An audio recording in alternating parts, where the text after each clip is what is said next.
Hello बच्चों, let's understand question firstly. देखिए question क्या बोलना चाहता है। क्वेश्चन में आपको बोला जा रहा है predict the product of given reaction.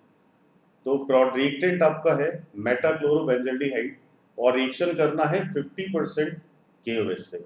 50% है, दैट मीन्स कि हम कह सकते हैं कंसंट्रेटेड KOH। तो एल्डिहाइड है और एक स्ट्रॉन्गर बेस है।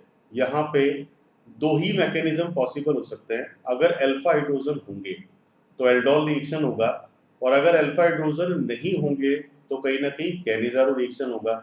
तो बेंजल्डिहाइड में there will be zero alpha hydrogen atom, और विदाउट अल्फा हाइड्रोजन एटम अगर हम चल रहे हैं तो किस तरह के रिएक्शन को यहाँ पे इन्वॉल्व किया जा सकता है? Cannizzaro reaction. कैनिजारो रिएक्शन अपने आप में एक रेडॉक्स रिएक्शन का एग्जाम्पल होता है, और अगर यहाँ पे दोनों मॉलिक्यूल हम सेम लेंगे तो ये सिंपल कैनिजारो होगा। सिंपल कैनिजारो का मीनिंग है कि एक बार ये एल्डिहाइड ऑक्सीडाइज होके सॉल्ट बनाएगा एसिड का, और एक बार रिड्यूस होगा तो ये अल्कोहल में कन्वर्ट होगा।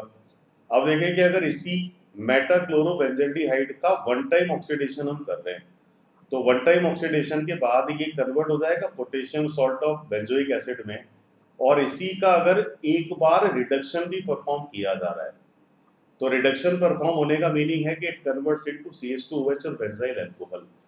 क्लोरीन का इस रिएक्शन में कोई इन्वॉल्वमेंट होगा नहीं, क्योंकि एराइल हैलाइड्स में न्यूक्लियोफिलिक सब्स्टिट्यूशन के लिए रिएक्टिविटी मिनिमम होता है, because carbon chlorine double bond due to resonance. तो क्लोरीन दोनों जगह एग्जिस्ट करेगा। अब अगर हम किसी एक ऑप्शन को पिक करें तो ये जो आंसर है ये करेक्टली आपको किस ऑप्शन में मेंशन किया जा रहा है? ऑप्शन नंबर फर्स्ट में। So I hope you all understood this question. All the best.